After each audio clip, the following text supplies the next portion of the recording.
Hello,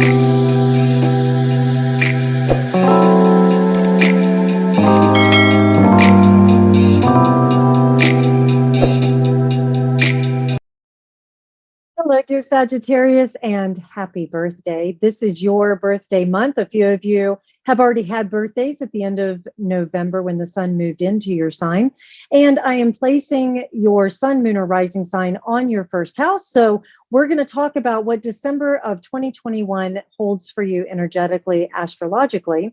We start out the month, Neptune is now direct in Pisces, and that happens to be in your fourth house. And the moon and Mars in Scorpio are canoodling on the second, making a trine. So we have this trine going on from the 12th to the fourth house. That usually has an indication that there is something hidden behind the scenes happening in the home life and in the subconscious that is coming up to dance between the two of these things, where your dream state could be really active, or there could be something in, say, health or the institutionalized world, something that you may feel is a little bit elusive at times, but now it brings up all kinds of emotional energy that causes you to be driven to make something concrete or real inside of this thing called home. Now, the other thing I would say, it could be active where you're so intuitive and there's a lot of information that's flowing in from spirit or flowing in from circumstances outside of your control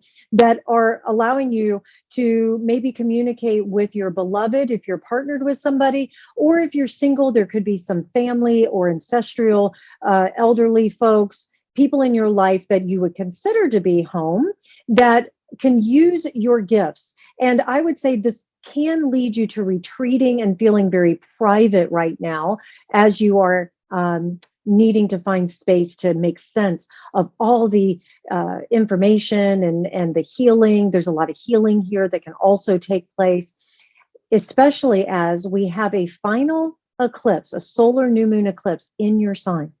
Now, the South Node is the one canoodling here. It's in your sign of Sagittarius. And with this new moon, the Sun, Moon, South Node in your first house, that happens to be December 3rd, 4th, depending on where you are in the world. And what this can offer to you is an opportunity to release any final belief systems, dogma, thing that you may have, held on to that has kept you stuck from truly opening your mind, having an adventure, or maybe there was something from the past that you felt was just keeping you as that Sagittarius who loves to have experience, loves to learn, loves to be out there and gather information and share it with others and maybe even teach others. If you felt stuck in some way, this new moon can give you some new realizations. It gives you like a blank slate in which you can start to create this new reality that you're wanting in your life. The other thing that you're going to probably be looking at, which is something that I think you Sages really love, is you're looking at soaking up knowledge. So where can you learn more, maybe about yourself with this first house being active? Or if you're learning more about someone else or a particular subject matter and how it reflects back to you. Because we are dealing with the sun and moon, there is a reflective quality that happens even when they're canoodling as a new moon. And also, I would say that if there's been some things that have been stirring up for you around how you present yourself or how people perceive you, how you want to show up now in the world, that also may be working you. Think back to, say, June 10th, when we had the solar eclipse at that time. And this is bookending the two. And it gives you an opportunity to go, okay, these last 6 months, what was happening in my life? There were some endings, there were some beginnings, there were some new themes and some old themes. And what you're going to look at is patterns. And that as you look at these different patterns, you can say, okay, now that certain things have been wrapped up, I can start fresh and anew with what I really want next, which is my belief system. It drives my behavior. Maybe this also energizes you to change your physical appearance, because we are dealing with that first house. So you may decide to cut your hair or color it or, learn about it. Maybe some of you go to cosmology school, or I guess it's cosmology as well, because, we're dealing with belief systems. Maybe some of you are doing that. Some of you may be looking ahead for the next year and saying, where do I want to travel? Where do I want to expand my reach of people so that I can do what I do really, really well? December 8th, we've got Mars squaring off with Jupiter. This is creating tension between your subconscious or those hidden feelings. That's that 12th house and your third house. And maybe there's some negative self-talk. Maybe there's information that flows in from, maybe there's a neighbor, because we're dealing with third house, local community, right? That you're sort of, I'm not sure how this is going to work. I've got some new information that shows up, a new idea, but does it really line up with what I value or what I believe? And what it can do is challenge your belief systems, which makes you question whether or not this new moon intentions that you may have set is really the right direction for yourself. So it could lead to some self-doubt. And what I'll offer is that do the research, take time to retreat. That's at 12th house. Let yourself absorb. And if you don't have an immediate answer, just say, listen, that's interesting. Let me have time to think about it before I make a final decision. The other thing we've got is Venus and Pluto. Venus is in Capricorn, but she's going to retrograde this month, and she's going to make a canoodling aspect to Pluto on December 10th, 11th. That's our first one before she retrogrades on the 19th. And I'll talk about that. But first, this Venus and Pluto in Capricorn in your in your second house is going to give you a more serious approach to, say, values or money and possessions. It's going to allow you to feel powerful based on what you own and ownership. I think that's the biggest thing, is that you can take a mature or serious approach to what you can own. And that includes, can you own your behavior? Can you own your belief system? Can you own your values?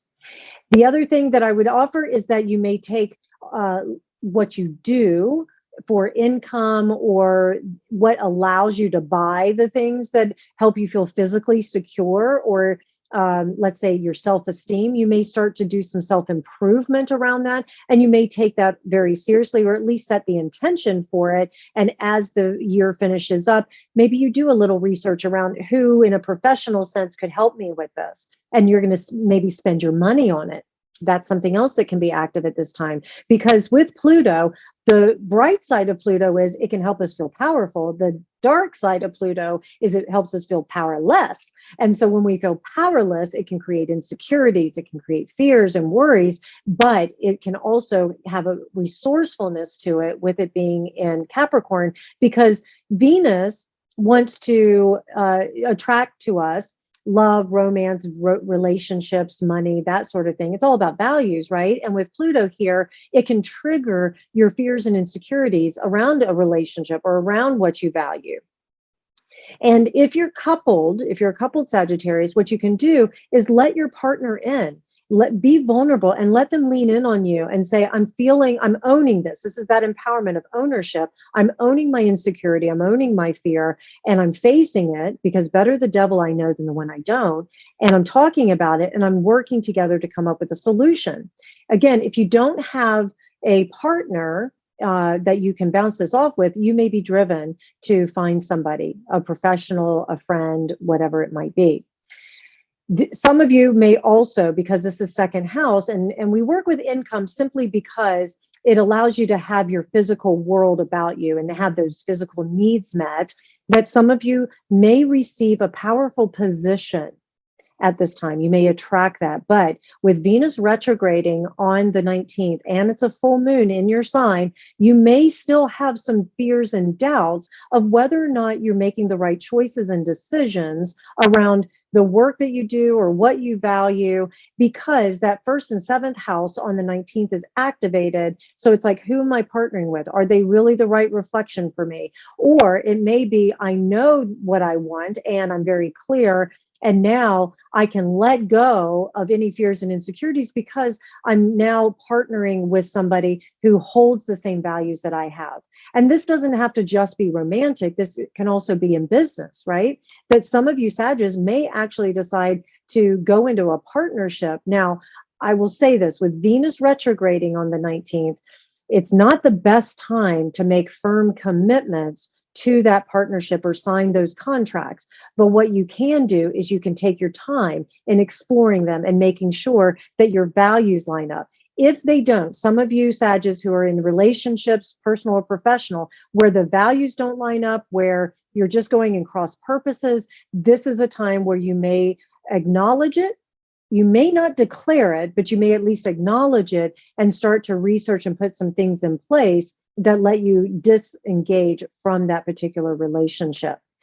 The other thing I will say is it also can thrust you into the spotlight during that time where starting, say, first of the year, you get to start a new role. You get to start a new partnership or a new contract. And that can lead you into greater benefits. But with Venus retrograde, it will take time. Now, the other thing I want to point out is that the Venus and Pluto canoodling happens again right on Christmas night into the 26th. And so what that can do is it gives you another chance to revisit those things that you value most, the places in which you feel like you can truly stand up and feel powerful. Many of you may get some form of bonus. So that gives you the resource in order to have some tangible things that show your values. The other thing it may do is bring a relationship from the past to be revisited. Some of you have had to let go of friendships with this Gemini Sagittarius eclipses that we've had over the last 18 months, 2 years. Some of you, and so you may draw that person back in for a conversation, for deeper healing. And the healing doesn't always mean that you reconnect, though it could. Some of you Sagittarius may have had a particular romantic relationship that you thought was dead and gone because your belief systems didn't line up, or maybe there was, a third party involved and, all of that. So some forgiveness and approaching this from a more mature approach of like, look, we've tried this before. I don't think trust is ever going to come back. Therefore, I'm just going to have to let this one go. Or you bring it back and you say, here's the new way in which we have to navigate this so we can achieve certain things in our relationship that feel good to both of us. The other thing I would say is with Venus retrograde, you're going to do a lot more personal internal work, especially when it comes to what you value and what gives you meaning. And so you may look at this from a position of, my values are more in alignment with good work that I do, with the people that I connect with, and how I actually can give more of my gifts, my talents to the world. Many of you Sagittarius are going to be writing, you're going to be releasing a book, you're going to be presenting something. Maybe there's papers written or articles given. I do sense that also this holiday season will have you traveling or having people come and visit you, and you want the resources in order to entertain or in order to have a great experience while you're doing all this travel. One last piece of information here for you, just to put a pin on the map. We have Jupiter moving into Pisces again. So it's been retrograding through Aquarius. It's direct now, moving back into the sign of Pisces. And this is going to activate your fourth house, giving you quite a bit more emphasis at the beginning of 2022 in your home or in your past of really being able to have that deeper healing, that hope and that optimism and faith that your history or your foundations and your roots can take a more positive direction.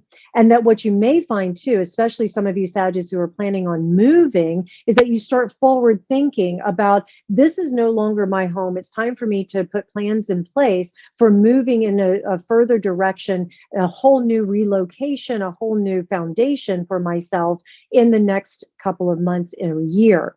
The other thing I will say with Jupiter in Pisces for this fourth house is some of you may have to take care of family members, or there is a family situation because we're dealing with fourth house that needs to have somebody who is compassionate, who is kind, who can keep the hope and the faith going for that individual while maybe there's making a transition, and it could be a physical transition, but it also may be they're transitioning from their home to a nursing home or their home to your home or something along those lines. It may also direct you towards navigating deeper about where you come from and then how that may apply to this current life for you, so that you can show up in even more compassionately or more intuitively for yourself and those that you call family or home. Okay, let me just check in here, Sagittarius. Relationships, we've talked about that. I haven't really addressed the single Sagittarius. This is a month where, again, Venus retrograde. If you are single and you put yourself out there and you take, you go on dates and you start to find yourself really attracted to somebody, I feel like it isn't the best time to commit to the relationship. It's a good time to just have some fun, notice what dating does for you internally, and definitely take your time, because it's not the optimal time to secure a new relationship. If you've been dating a while and it is a relationship that you want to take to the next level, I would say keep it private for now. Continue to move slowly, because there's some things that will just sort of leak out throughout the Venus retrograde time that you may not find out about until Mercury goes retrograde at the end of January, 1st of February. And when that shows up, it gives you something new to work with. And when I say leak out, that doesn't mean bad. It just means that not everything is what it appears to be, and you don't want to make major decisions during that time. So taking your time, enjoying the process. I know that's not easy for all of us who like to have some sense of control or some sense of security about what's happening in the future. What I can tell you is if you navigate this in-between space, you can secure privately between the two of you where you two stand. And it allows spaciousness as well for any residue from the past, because we all carry past residue into new relationships. All right. I really hope that this helps. Please like, subscribe, share, comment. Come find me at jamiedon.com, and I look forward to connecting with you. Have a great month.